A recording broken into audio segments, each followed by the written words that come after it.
Pace truck is off, and Austin Hill on the inside after earning pole position for the first time in his career leads us to green.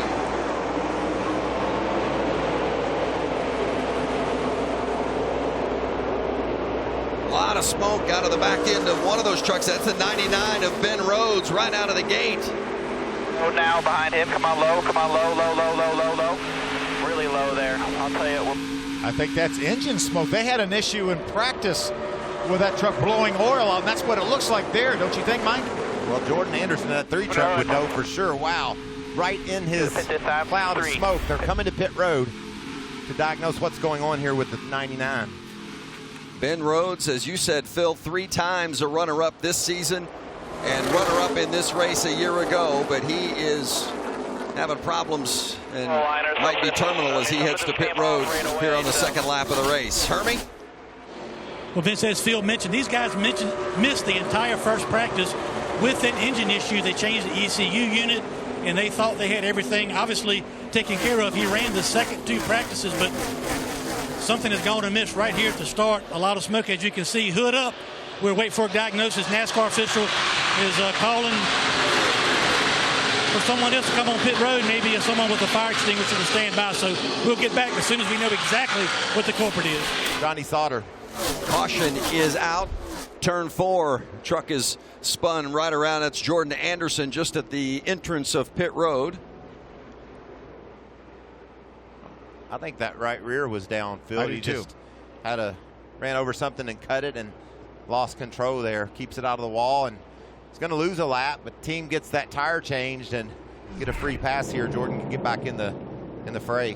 What a save from the 2, Sheldon Creed. Watch this. The rear end just slips out from under him. He makes pretty significant contact with the outside wall, but stays in the throttle. He had the pass made on Tyler Ankrum, but just couldn't hold it down, and finally the rear end slipped out from under it. And just kisses that outside wall with the right rear. You can see the damage to the tailgate. Got 10 points and a playoff point on the line here. Jones inside to make the pass for the lead. Watch him get loose down there, but Grant's going to slide up the racetrack. Give him some room. Brandon Jones takes the lead on the final lap of stage 1 and brings it in to take the stage 1 victory. Show back Crafton starting from the back of the field in a spinner. The 54 of Natalie Decker has brought out the caution. That wasn't your fault. Pass off it. She was running in the 11th position, so doing a nice job, and just gets run over. Oh, a nice job there by Ankrum slipping below her as she slipped out of control. Todd Gillen just nudged her around just a little bit. Boy, and you're right, Mike. That's almost surprising that it didn't dig into that turf any more than what we normally see in that situation. Did you see Ankrum there scraping that front end on the apron as he just barely slipped by? There wasn't 3 or 4 inches, I don't think, between those trucks. Gonna get put 3 wide on the back straightaway with a strong run on the bottom. Oh, he gets in the wall. He's in the wall. Some definite contact. A great save there from Brett Moffitt in that 24 as well, as he had contact with Austin Wayne Self in the 22. I think I can do something with these boys. Check out Crafton as he tried to squeeze in a hole that wasn't there. Hits the 16 and the 22 with one move. And then the 22 collects the 24. Since the stage began, and he came over the radio and said, give me more of what you did. And I went and checked with what they did. They said they gave a major track bar adjustment to help the handling of that truck. He wants some more of it. Great run right now for Stuart Friesen. Well, and how about that 24 of Brett Moffitt? He's got somewhere to go. Wow. Still edgy loose from the bottom. Pretty good up top. Just can't get within a few car lengths on the bottom without getting loose. Grant Enfinger is going to get the job done here in stage 2. Enfinger, the stage 2 winner at Chicagoland, his 4th stage win of the year. Man, I'll tell you what, I think this could be anybody's race tonight. There are some strong trucks. 4 wide, it's not going to work. Enfinger had to back out and save it. Great saves tonight, but right now Enfinger finds himself way back, and there's the 44 of Spencer Davis going around, collects the 22 of Austin Wayne Self. Grant Enfinger definitely made contact with the wall. He was side by side with a 44 of Spencer Davis. That was just tight racing. Davis tried to lay in the throttle while he was just laid right up next to Infinger, and Davis lost control.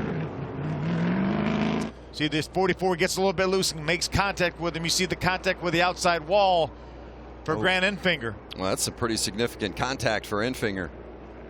And then look at the collision between the 22 of Self and the 44 of Davis. Those trucks are done, I think. Nice job. The white truck is going to take the white flag. 1 to go for Brett Moffitt here at Chicagoland. That's what Baxter's less nervous now. He knows there's not going to be overtime, NASCAR overtime. If his truck could just get back to the start-finish line, it's all there. It has been tight at times, as evidenced by that donut on the right-hand side of that 24 truck, but it has been a near flawless performance on the pit box, on pit lane, and behind the wheel. And Brett Moffitt will bring it home for the win at Chicagoland.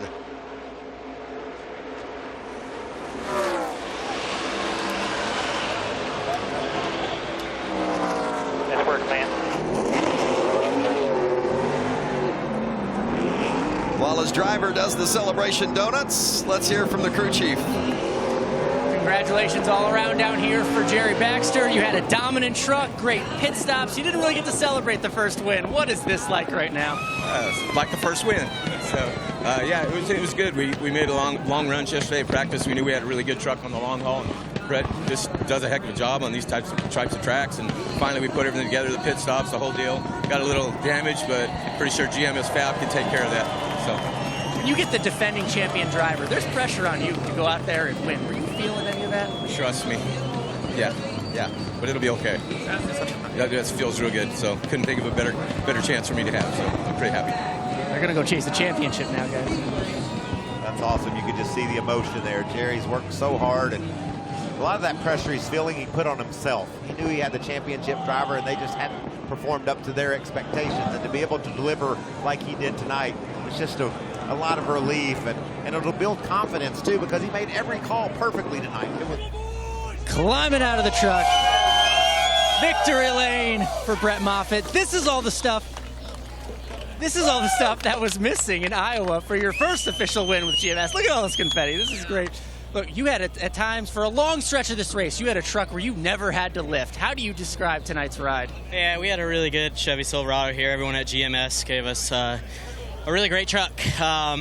Last year, my buddy Marcus with Freight Auctions hopped on, and we won the race for him, and this year we didn't find a sponsor, so it's a shame, but hopefully that'll bring some awareness to our situation. I just got to thank the Gallagher family, Maury and Spencer, for giving me this opportunity, and everyone on this 24 team for the hard work they put in. It's been a rough start to the year, but we're getting it rolling now. It was nearly flawless tonight, but you had a close call with the 88. We're going to show it here. What was going through your head at this point in the race? I thought our night was going to be over. I saw the 22 get outside of him, and the 88 try to block it. And, once the 22 started spinning down the track there, luckily he only got my door, not my right rear tire. So no harm, no foul. Moved on, and truck stayed fast. I asked your crew chief the same question, but when you switch teams, do you feel like you have something to prove when you move over and you aren't getting those wins at first? Yeah, certainly. It's frustrating going from, a small one-car team to, I guess, the mega team of the Truck Series in GMS. And we didn't have the results early, but it's getting a hell of a lot better now. And I feel like we learned a lot yesterday with 3 hours of practice. So that was great. Good things coming for this 24, guys.